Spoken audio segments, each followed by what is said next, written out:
भारत और इंग्लैंड के बीच तीसरा टी20 मुकाबला एक बार फिर से नए समय पर होगा। आपने पहला टी20 मुकाबला देखा, रात 10 बजे शुरू हुआ, दूसरे में समय बदल गया, लेकिन तीसरा जो टी20 मुकाबला होगा वो फिर से 10 बजे होने वाला है, यानी कि दूसरे टी20 मुकाबले से फिर से समय बदल जाएगा। और ये इस दौरे पर अगर बात करें टी20 में, यही वो मुकाबला है जो रात 10 बजे शुरू होगा। इसके बाद के सभी मुकाबले वो शाम 7 बजे ही शुरू होंगे। तो ऐसे में इस मुकाबले की अगर बात करें, आप देख कहाँ सकते हैं, क्योंकि आमतौर पर अगर आप देखें इंग्लैंड में मुकाबले होते हैं या फिर आयरलैंड में मुकाबले होते हैं, तो सवाल यही रहता है कि भाई इन मुकाबलों को हम देखेंगे कैसे। पहले इस मुकाबले की अगर हम डिटेल की बात करें तो 9:30 बजे ये मुकाबला, टॉस होगा 9:30 बजे इसका। इसके अलावा 10 बजे मुकाबला शुरू हो जाएगा भारतीय समय अनुसार। अगर बात करें इन मुकाबलों को देखने की बात है, अगर आप टीवी पर देखना चाहते हैं तो सोनी स्पोर्ट्स नेटवर्क पर इसे आप देख सकते हैं। ओटीटी पर जियो हॉटस्टार, अगर आप सिर्फ स्कोर कार्ड देखना चाहते हैं तो आप बीसीसीआई टीवी पर भी जा सकते हैं। इसके अलावा इन यूके में स्काई स्पोर्ट्स पर इसको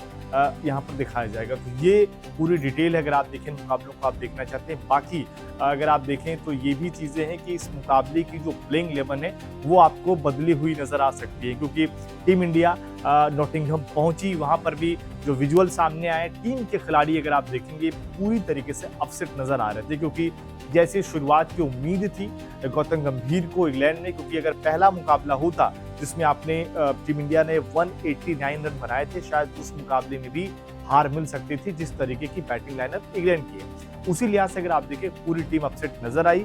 और ऐसे में सवाल यही है कि बदलाव जो होगा वो किस तरीके का बदलाव होगा। क्या सिर्फ रवि बिश्नोई ही बाहर होंगे या टीम में कुछ और भी खिलाड़ियों को, चाहे वो हम बात करें तिलक वर्मा या फिर उस तरीके से वहां पर भी कुछ सूर्यांश की वापसी कर सकते हैं तिलक की जगह, जिससे आपके पास एक पेसर्स का ऑप्शन ओपन हो जाएगा और वहां पर वो बैटिंग भी अच्छी कर सकते हैं। और आप जिस तरीके से अपनी डेप्थ को देख रहे हैं वो ट्राई करेंगे, या फिर रवि बिश्नोई की जगह यहाँ पर वॉशिंगटन सुंदर आएंगे या प्रिंस यादव जिन्होंने डेब्यू कमाल का किया था उनकी टीम में वापसी होने वाली है। ये कई सारे सवाल हैं जो गौतम गंभीर को कॉल लेना है, लेकिन कहीं ना कहीं लोग यही कह रहे हैं कि गौतम गंभीर जिस तरीके का भरोसा वॉशिंगटन सुंदर पर जताते हैं, हो सकता है कि तीसरे टी20 मुकाबले में रवि बिश्नोई की जगह वॉशिंगटन सुंदर आ जाएं। अब दिक्कत यही आ जाती है कि वॉशिंगटन के आने पर वॉशिंगटन, अक्षर पटेल, इसके अलावा शिवम दुबे, एक तो इस टीम में ऑलरेडी अगर आप देखें तो लेफ्टी खिलाड़ियों की भरमार है, चाहे वो वैभव सूर्यवंशी की बात करें या फिर वहां पर अभिषेक शर्मा, ईशान किशन, तिलक वर्मा, शिवम दुबे,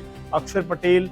अगर हम गेंदबाजों में भी बल्लेबाज की बात कर लें, अर्शदीप सिंह भी अगर देखें तो वो भी लेफ्टी बैटिंग करते हैं। ऐसे में अगर वॉशिंगटन आते हैं तो वो भी लेफ्टी ही रहेंगे। क्या यहाँ पर इस चीज को देखते हुए सूर्यांश को टीम में लाया जा सकता है कि भाई ताकि श्रेयस के अलावा एक और राइटी इस टीम में फिट हो, क्योंकि अभी अगर आप देखेंगे स्क्वाड ही ऐसा है कि अगर हार्दिक पांड्या इस टीम में नहीं है या फिर संजू प्लेइंग 11 में नहीं है तो ये स्क्वाड ही ऐसा है कि इसमें ज्यादातर लेफ्टी खिलाड़ी आपको दिखाई देंगे। तो ये एक यहाँ पर भी देखने वाली बात है कि क्या कुछ बदलाव होगा। रवि बिश्नोई के पर शायद ही किसी को डाउट हो कि शायद उनको यहाँ पर मौका मिले, क्योंकि जिस तरीके से पिछले मुकाबले में उन्होंने लगभग जीता मैच हरवा दिया, एक ओवर में 29 रन तब आए जब टीम इंडिया मुकाबले में बनी ही नहीं बल्कि बढ़त के साथ बनी हुई थी।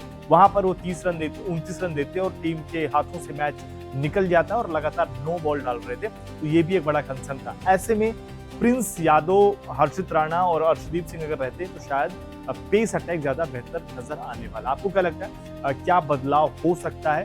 कमेंट करके अपनी राय जरूर।